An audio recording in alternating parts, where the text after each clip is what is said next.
बीड लोकसभा मतदारसंघात आज प्रचाराचा अंतिम दिवस आहे। आज सायंकाळी 5 वाजता विविध पक्षाचा प्रचार यंत्रणा आज संपणार आहे। आपल्यासोबत आज अंबेजोगाईतील ज्येष्ठ पत्रकार आहेत। त्यांच्या नजरेतून पाहूया की बीड लोकसभेचा प्रचार यंत्रणा आणि झालेली निवडणूक कशा प्रकारे आपण जाणून घेऊया। सर्वप्रथम ज्येष्ठ पत्रकार श्री सुदर्शन रापोतर साहेब यांच्याकडून। 17व्या लोकसभेसाठी चौथ्या टप्प्यात होणाऱ्या मतदानाचा आज प्रचाराचा शेवटचा दिवस आहे। बीड लोकसभा मतदारसंघाचा विचार करण्यापूर्वी 17व्या लोकसभेसाठी देश पातळीवर होणाऱ्या मतदानाचा आपण विचार केला तर या निवडणुकीमध्ये सर्वप्रथम सुप्त मतदारांची लाट असलेली ही निवडणूक आहे। निवडणुकीच्या प्रारंभीच्या काळामध्ये भारतीय जनता पक्षाची प्रचार यंत्रणा अत्यंत प्रभावी होती आणि या प्रचार यंत्रणेच्या माध्यमातून देशामध्ये पुन्हा एकदा भारतीय जनता पक्षाची सत्ता येते की काय अशा पद्धतीचं वातावरण होतं। पण पहिल्या आणि दुसऱ्या टप्प्यातील मतदान झाल्यानंतर मतदारांनी जी भूमिका मतदानाच्या माध्यमातून व्यक्त केली त्याचा एकंदरीत सर्वेचा रिपोर्ट विश्लेषक असं सांगतात की पहिल्या निवडणुकीच्या टप्प्यानंतर देशामध्ये भाजपच्या विरोधामध्ये तीव्र लाट निर्माण झालेली आहे। दक्षिण भारतामध्ये भाजपला प्रवेश करण्याचं कोणतंही राज्य शिल्लक नाही असंही विश्लेषकाचं मत आहे। विश्लेषकांनी नोंद केलेली सर्वात महत्वाची गोष्ट म्हणजे भाजप आणि नॅचरल अलायन्स जे होतं भाजप सोबतचं ते नॅचरल अलायन्स या निवडणुकीपूर्वी संपुष्टात आणलेलं आहे। या नॅचरल अलायन्सचे पंख भाजपने स्वतःहून छाटलेले आहेत। शिवसेनेसोबत भाजपची नैसर्गिक युती होती, ही युती भाजपने संपुष्टात आणली। त्याचबरोबर भारतीय जनता पक्षामध्ये जे सिनियर लीडर होते नरेंद्र मोदी यांच्यासोबत काम करणारे पण नरेंद्र मोदी यांच्या भूमिकेच्या विरोधामध्ये असणारे प्रत्येक स्टेटमधल्या 2-3 मोठ्या भारतीय जनता पक्षाच्या नेत्याचे पंख छाटण्याचं काम या निवडणुकीपूर्वी मोदी आणि शहा यांनी केलेलं आहे। विश्लेषकाच्या म्हणण्यानुसार या सर्व भाजपाच्या ऍक्टिव्हिटीचा परिणाम या निवडणुकीच्या माध्यमातून सर्वत्र सर्व देशभरामध्ये पाहावयास मिळणार आहे।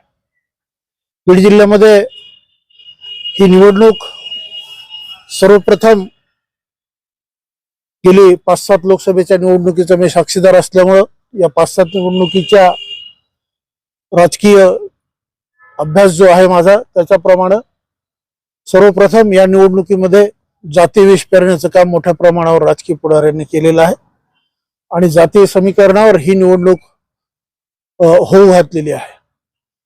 त्याच्यामुळं बीड जिल्ह्यातील जनतेसाठी आणि राजकीय पुढाऱ्यांसाठी ही बाब अत्यंत शोचनीय आहे की अशा पद्धतीचं राजकारण बीड जिल्ह्यामध्ये निर्माण व्हावं का, आणि जर अशा पद्धतीचं राजकारण निर्माण झालं तर बीड जिल्ह्यामध्ये पुढील काळामध्ये काय परिस्थिती निर्माण होईल याचा विचार मला वाटतं राजकीय पुढाऱ्यांनी आणि राजकीय पक्षांनी करायला पाहिजे। भारताचे पंतप्रधान नरेंद्र मोदी साहेब, माननीय शरद पवार साहेब आणि बाळासाहेब आंबेडकर साहेब या तिन्ही नेत्यांची सभा अंबेजोगाई शहरात झाली। त्या सभेचा काही परिणाम मतदारावर होईल असं वाटतंय का? एकंदरीत बीड जिल्ह्यामध्ये निवडणुकीच्या सुरुवातीपासून जो मराठा आरक्षणाचा मुद्दा गाजतो आहे संपूर्ण महाराष्ट्रामध्ये, या मराठा आरक्षणाचा केंद्रबिंदू हा बीड जिल्हा असल्यामुळे ही निवडणूक अधिक सर्वांच्या लक्षाचं केंद्र झालेली आहे। त्यामुळं या निवडणुकीमध्ये चौथ्या टप्प्यातील मतदानाचा प्रचाराचा आज शेवटचा दिवस असला तरी मतदारांनी आपल्या भूमिका स्पष्ट केलेल्या आहेत। मराठा समाजाचं मतदान कोण्या उमेदवाराला जाणार हे निश्चित आहे। वंजारा समाजाचं मतदान कोण्या उमेदवाराला जाणार हे निश्चित आहे। मुस्लिम समाजाचं उमेदवार मतदान कोण्या उमेदवाराला जाणार हे निश्चित आहे. माळी समाज, बंजारा समाज, ब्राह्मण, मारवाडी समाज यांचं मतदान निश्चित केलेलं आहे त्या लोकांनी कोण्या उमेदवाराला द्यायचं आहे. त्याच्यामुळे मला वाटतं पंतप्रधान नरेंद्र मोदी साहेब असतील, शरद पवार साहेब असतील किंवा ॲडव्होकेट प्रकाश आंबेडकर असतील, त्यांच्या सभा झाल्या तरी सामान्य मतदारावर यांच्या सभेचा काहीही परिणाम होणार नाही किंवा त्यांच्या एकूणच भाषणामध्ये मतदान परिवर्तन करण्याची शक्ती शिल्लक राहिलेली नाही असं मला वाटतं. आपल्यासोबत ज्येष्ठ पत्रकार अरब पटेल साहेब आहेत. त्यांच्या माध्यमातून बीड लोकसभेचा आराखडा आपण पाहूया. बीड लोकसभेची निवडणूक आपण जर या जिल्ह्याच्या माजी खासदार स्वर्गीय केशर काकू जर राजकारण पाहिलं तर तेव्हा काकू विरुद्ध पूर्ण बीड जिल्हा असायचा. मात्र त्यातूनही काकूंनी आपल्या समर्थ नेतृत्वाने या बीड जिल्ह्यावर गेली अनेक वर्ष खासदारी केली. त्यानंतर बबनराव ढाकणे आले. बबनराव ढाकणे जरी बीड जिल्ह्यातल्या बाहेरचे असले तरी या जिल्ह्याने त्यांनाही स्वीकारलं.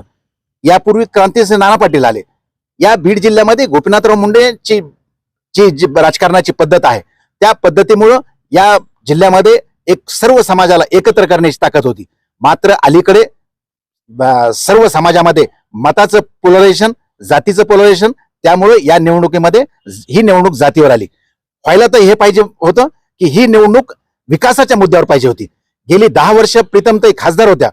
त्यांना त्या 10 वर्षाच्या खासदारच्या काळामध्ये जे काम आहेत ते लोकांसमोर मांडायला हवे होते. इतरही दुसऱ्या बाजूने जे महाआघाडीचे उमेदवार आहेत त्यांनीही त्याच पद्धतीनं विकासाच्या मुद्द्यावर न करता जातीच्या नावावर ही खाली त्याच्यामुळं हे बाहेरचे असले तरी या जिल्ह्याने त्यांनाही स्वीकारलं. यापूर्वी क्रांतिसिंह नाना पाटील आले. या बीड जिल्ह्यामध्ये गोपीनाथराव मुंडेची जी राजकारणाची पद्धत आहे त्या पद्धतीमुळं या जिल्ह्यामध्ये एक सर्व समाजाला एकत्र करण्याची ताकद होती. मात्र अलीकडे सर्व समाजामध्ये मताचं पोलरायझेशन, जातीचं पोलरायझेशन, त्यामुळे या निवडणुकीमध्ये ही निवडणूक जातीवर आली. व्हायला तर हे पाहिजे होतं की ही निवडणूक विकासाच्या मुद्द्यावर पाहिजे होती. गेली 10 वर्ष प्रीतमताई खासदार होत्या. त्यांना त्या 10 वर्षाच्या खासदारच्या काळामध्ये जे काम आहेत ते लोकांसमोर मांडायला हवे होते. इतरही दुसऱ्या बाजूने जे महाआघाडीचे उमेदवार आहेत त्यांनीही त्याच पद्धतीनं विकासाच्या मुद्द्यावर न करता जातीच्या नावावर ही खाली त्याच्यामुळं हे जातीच्या मुद्द्यावर जी निवडणूक आली याला दोन्ही जबाबदार आहेत. म्हणजे एकूण राजकारणामध्ये विकासाची चर्चाच होत नाही. खरं जर म्हणलं तर या ठिकाणी अनेक मुद्दे असे आहेत की मग अंबेजोगाई जिल्ह्याचा मुद्दा असेल, त्यानंतर या ठिकाणी इतरही साधा काळोटी साठवण तलावाचा विषय गेली अनेक वर्षापासून साधी 1 मीटर उंची वाढवायचा प्रश्न आहे ते अजूनही होत नाही. बुट्टेनाथ साठवण तलाव असेल, या ठिकाणी सर्वात महत्वाचं म्हणजे या अंबेजोगाईचं शासकीय रुग्णालय जे आहे या शासकीय रुग्णालयामध्ये आजही एवढ्या समस्या आहेत. मात्र या समस्यावर कुणीही बोलायला तयार नाही. एकूण जिल्ह्यातले अनेक सिंचनाचे प्रश्न असतील, विकासाचे प्रश्न असतील, त्यामुळं सध्या हे पोलरायझेशन जर विकास सोडून जातीवर आलं हे अत्यंत खेदजनक बाब आहे. आपल्यासोबत दैनिक वार्ता समूहाचे संपादक परमेश्वर गीते आहेत. आपण त्यांच्या नजरेतून पाहूया की ही लोकसभा निवडणूक कशा पद्धतीने होत आहे. सातत्यानं महाराष्ट्राच्या राजकीय परिघामध्ये बीड लोकसभेची निवडणूक ही आजपर्यंत रंजकच झालेली आहे. या निवडणुकीमध्ये जे विकासाचे मुद्दे येणं अपेक्षित होतं ते मुद्दे आलेलेच नाहीयेत. जातीपातीच्या धर्माच्या नावावर ही निवडणूक लढवली जाते ही खूप मोठी शोकांतिका आहे. जर प्रश्न विचारला विकास झालाय का तर त्याचं उत्तर नक्कीच हो आहे. कारण 2014 ते 2019 या काळामध्ये बीड जिल्ह्यामध्ये मोठ्या प्रमाणात रस्ते विकास झालाय, ग्रामविकास झालाय. ग्रामविकासाच्या माध्यमातून मुख्यमंत्री ग्राम सडक योजनेच्या माध्यमातून रस्ते झालेत. तसंच जलयुक्त शिवार अभियानाच्या माध्यमातून ग्रामीण भागामध्ये सिंचनाचा प्रश्न बऱ्यापैकी मिटलेला आहे. विकासाचे मुद्दे नक्कीच या ठिकाणी मार्गी लागलेले आहेत. राहिला विषय 2019 ते 2024च्या दरम्यान, त्या दरम्यानमध्ये बहुमतामध्ये सरकार केंद्रामध्ये आल्यामुळं त्या ठिकाणी अपेक्षित असा विकास झालेला नाही. शिवाय मध्ये कोरोनाचा एक मोठा फॅक्टर होता. म्हणजे 2-3 वर्ष जे आहे ते 2-3 वर्ष त्या ठिकाणी विकास कामं कुठलीच होऊ शकली नाहीत. बीड जिल्ह्याची झाली नाहीत असं आहे का तर नक्कीच नाही. तर अवघ्या देशाभरामध्ये, कारण देशासमोर कोरोनाचा हा मोठा प्रश्न होता की त्यावर आपण मात कशी करायची, तर त्या 3 वर्षामध्ये नक्कीच विकास कामं झाली नाहीत हे वास्तव आहे. त्यानंतर 2 वर्षाच्या कार्यकालामध्ये विकास कामं होणं अपेक्षित होतं पण ते झालेलं नाहीत हे सुद्धा खरं आहे. परंतु विकास कामं झाली आहेत, त्या विकास कामाच्या भोवती निवडणूक होणं अपेक्षित होतं. मग मला वाटतं सत्ताधारी आणि विरोधक दोघंही आपापली बाजू मांडताना त्या ठिकाणी कुठंतरी कमी पडलेत. सत्ताधाऱ्यांना सुद्धा ती विकासाची जी बाजू आहे ती मांडणं अपेक्षित होतं आणि त्या अंतर्गत हा मुद्दा त्या ठिकाणी नेणं अपेक्षित होतं, पण तसं काही झाल्याचं दिसत नाही. विरोधकांनी तर हाच आरोप केलाय की विकास कामं झाली नाहीत. त्यांचा आरोप काही तथ्यांशी खरा आहे, परंतु हे होत असताना जातीच्या धर्माच्या आधारावर ही निवडणूक होऊ नये ही सर्वांचीच बीड जिल्हावासियांची अपेक्षा होती, पण ते तसं सुद्धा झालेलं नाही. राहिला विषय आपण म्हणलात की मोदीजींची सभा झाली, आंबेडकर साहेबांची सभा झाली आणि शरद पवार साहेबांची सभा झाली, याचा कितपत परिणाम होईल? तर या प्रश्नाचं उत्तर एक असं आहे की प्रत्येकाचं मत तयार आहे, प्रत्येकाचा एक स्वाभिमान आहे, प्रत्येकाची एक जात आहे, प्रत्येकाचा एक धर्म आहे. तो त्या धर्मावर जातीवर प्रेम करत असतो, म्हणून त्यांनी त्याचं मत ठरवलेलं आहे आणि त्या उपर विकासाच्या बाबतीत ही त्यानं स्वतःचं मत तयार केलेलं आहे. ह्या ज्या सभा होतात ना, ह्या सभा म्हणजे एक वातावरण निर्मितीचं एक माध्यम असतं की आपल्या नेत्याची प्रभावी सभा व्हावी आणि त्या माध्यमातून मत परिवर्तन व्हावं. या सभेमुळं असं काही अंशी होतं, पूर्ण 100% बदलाव होतो असं नाही, तर या सभेच्या माध्यमातून वातावरण निर्मितीला एक चालना मिळते आणि कार्यकर्त्यांचा जो उत्साह आहे तो वाढण्यास कुठंतरी ती मदत होत असते. म्हणून या सभांचा काही अंशी परिणाम होतो, 100% परिणाम होत नाही. आपल्यासोबत दैनिक लोकमतचे पत्रकार, ज्येष्ठ पत्रकार अविनाश मोडेगावकर आहेत. आपण त्यांच्या नजरेतून पाहूया की बीड लोकसभा कशा पद्धतीने होत आहे. खरं पाहिलं तर बीड लोकसभा मतदारसंघ हा ऐतिहासिक दृष्टीनं फार महत्वाचा आहे. या बीड जिल्ह्यानं आजपर्यंत स्वातंत्र्य संग्रामातील स्वातंत्र्य सेनानी, मराठवाडा मुक्ती संग्रामाचे बाबासाहेब परांजपे असतील, गंगाधर अप्पा बोरांडे असतील, यासारख्या थोर व्यक्तींना निवडून दिलेले. कधीही या बीड जिल्ह्यानं आजपर्यंत जात पात धर्म हे पाहिलं नव्हतं आणि जे सच्चे कार्यकर्ते होते, ज्यांना चळवळीचा इतिहास आहे, असे लोक निवडून आलेले होते.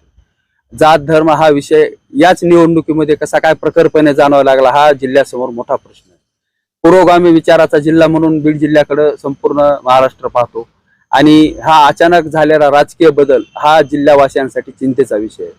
खरं तर ही निवडणूक विकासाच्या मुद्द्यावर लढली जावी अशी सर्वसामान्यांची अपेक्षा होती, मात्र आज सर्वत्र जातीपातीचं राजकारण हे दुर्दैवाची गोष्ट म्हणावी लागेल. खरं म्हणजे विकासाचे मुद्दे भरपूर आहेत. आजही अंबाजोगाई सारख्या शहराला महिन्यातून 3 ते 4 वेळा पाणी पुरवठा होतो. हा मोठा प्रश्न आहे की ज्या धनेगाव धरणातून पाणी पुरवठा होतो त्या धनेगाव धरणाची स्थिती काय याकडे पाहिलं जात नाही. त्या धनेगावचा 50% पाणी पुरवठा लातूरसाठी जातो, उर्वरित आहे. तर त्यामुळे सिंचनाचा प्रश्न तसाच रखडलेला पडलेला आहे. इतर साठवण तलावांची निर्मिती झालेली नाही. हे सर्व रखडलेल्या परिस्थितीत असताना सिंचनाचा प्रश्नाला प्राधान्य द्यायची गरज आहे. अंबाजोगाई घाट नांदूर रेल्वेचा प्रश्न असतील, असे अनेक प्रश्न आहेत.